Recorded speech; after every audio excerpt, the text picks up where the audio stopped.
Le 22 septembre prochain, Ousmane Dembélé sera Ballon d'Or. Le 22 septembre prochain, Ousmane Dembélé sera le 5e joueur français à remporter le Ballon d'Or après Raymond Kopa, Michel Platini, Zinedine Zidane et Karim Benzema.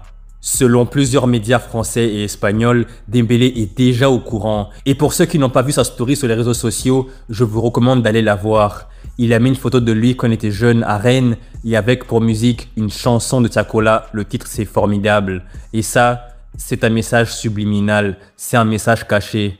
Je pense que Dembélé a reçu un appel. Je pense que Dembélé a déjà été informé qu'il sera le futur lauréat du Ballon d'Or. Et honnêtement, même si je supporte le Barça, c'est 100% mérité.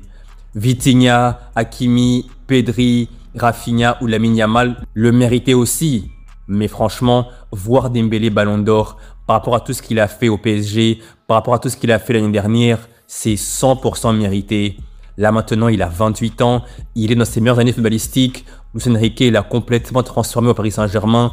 Il ne se blesse plus, il est régulier, il est performant et il le mérite 100% son Ballon d'Or. Il ne l'a vraiment pas volé. Et personnellement, c'est ça que j'aime avec le football. Dans le football, tu peux passer de zéro à héros. Dans le football, tu peux passer de joueur critiqué, insulté, méprisé à joueur adulé d'une saison à l'autre.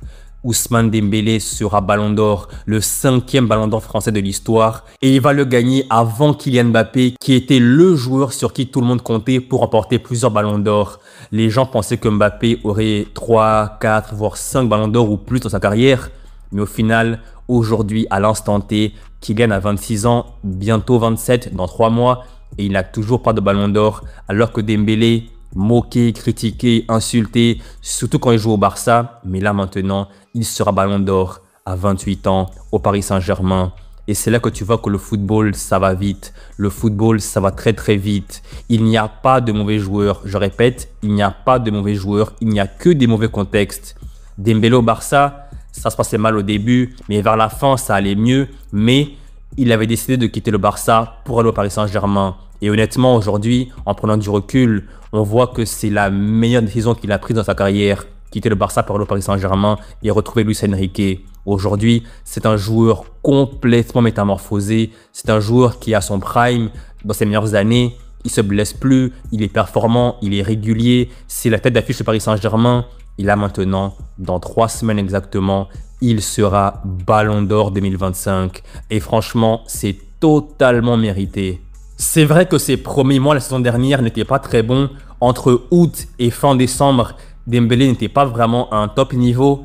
Mais honnêtement, entre début janvier et la fin de saison, et même jusqu'à présent, là tout de suite, il joue à un niveau très très haut. Il joue à un niveau très élevé. On n'a jamais vu Dembélé jouer à un tel niveau. Défensivement, il est au top. Offensivement, il est au top. Il ne se blesse jamais. C'est devenu un joueur en qui tous ses coéquipiers ont confiance. C'est devenu un leader dans le vestiaire, sur le terrain, en dehors du terrain. Dembélé, c'est vraiment le jour et la nuit entre le Dembélé d'avant et le Dembélé de maintenant.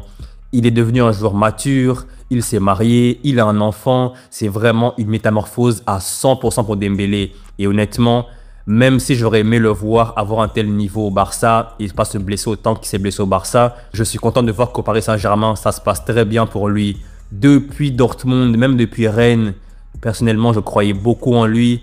Et au final, quand il est arrivé au Barça, j'étais très content. Mais malheureusement, ça ne s'est pas bien passé. Et là, à Paris, il a le niveau et les performances que j'attendais de lui au Barça. Ça s'est pas fait au Barça, ça s'est fait au Paris Saint-Germain. C'est pas grave, en tout cas, tant mieux pour lui. Et félicitations pour son Ballon d'Or à venir le 22 septembre prochain. Plus les années passent, plus on réalise à quel point le Ballon d'Or est le trophée individuel le plus convoité par tous les meilleurs joueurs du monde qui sont très ambitieux. Le Ballon d'Or, ça génère des crises. Le Ballon d'Or, ça génère des conflits. Le Ballon d'Or, ça génère des luttes d'ego. Et dans une équipe, quand 2, 3 joueurs peuvent avoir le Ballon d'Or, ça crée une guerre d'ego. Au PSG, il y a Dembélé, Hakimi et Vitinha qui pouvaient le remporter. Et là, visiblement, ce sera Dembélé. Au Barça, il y avait Pedri, Rafinha et Lamine Yamal. Et Lamine Yamal semblait être le joueur du Barça qui sortait du lot. Donc voilà des exemples pour montrer à quel point le Ballon d'Or, c'est vraiment un trophée très très sensible.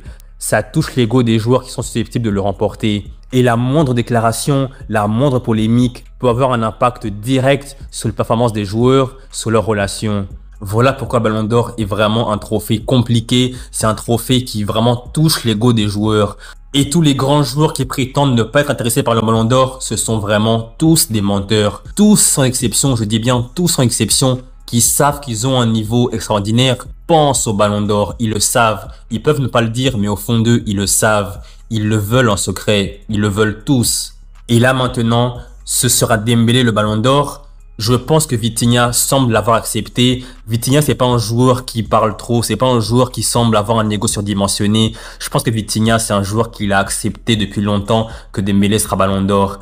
Et Hakimi, lui, par contre, je pense que même s'il aime beaucoup Ousmane Dembélé, que c'est son ami, au fond de lui, il voulait être le Ballon d'Or. Mais au final, ce sera pas lui, ce sera Dembélé et il faudra faire avec. Hakimi, lui, il sera Ballon d'Or africain, très probablement. Mais Dembélé, lui, sera le Ballon d'Or, le meilleur joueur du monde. Et là, avec ce Ballon d'Or, il va changer complètement de statut. Et même au niveau du sponsoring, il aura des contrats juteux, les gens le verront différemment. Et même en équipe de France, il sera le numéro 1. Il y aura plus de oui, Mbappé c'est le meilleur joueur du monde, meilleur joueur de l'équipe. Non, là, dans l'effectif, ils auront le Ballon d'Or. Et en plus, qu'est-ce que ça veut dire? Ça veut dire titulaire indiscutable. De base, en général, Dembélé, c'était un joueur important de l'équipe de France, mais c'était pas un intouchable. Mais là, maintenant, avec ce nouveau statut de Ballon d'Or, il sera littéralement intouchable dans l'11 de départ, à mon avis. C'est lui le numéro 1 au PSG, c'est lui le numéro 1 avec l'équipe de France, et c'est lui le numéro 1 tout court dans le football mondial pour l'instant. Et pour finir, je dirais que la moralité de cette histoire, c'est que le football, c'est comme la vie.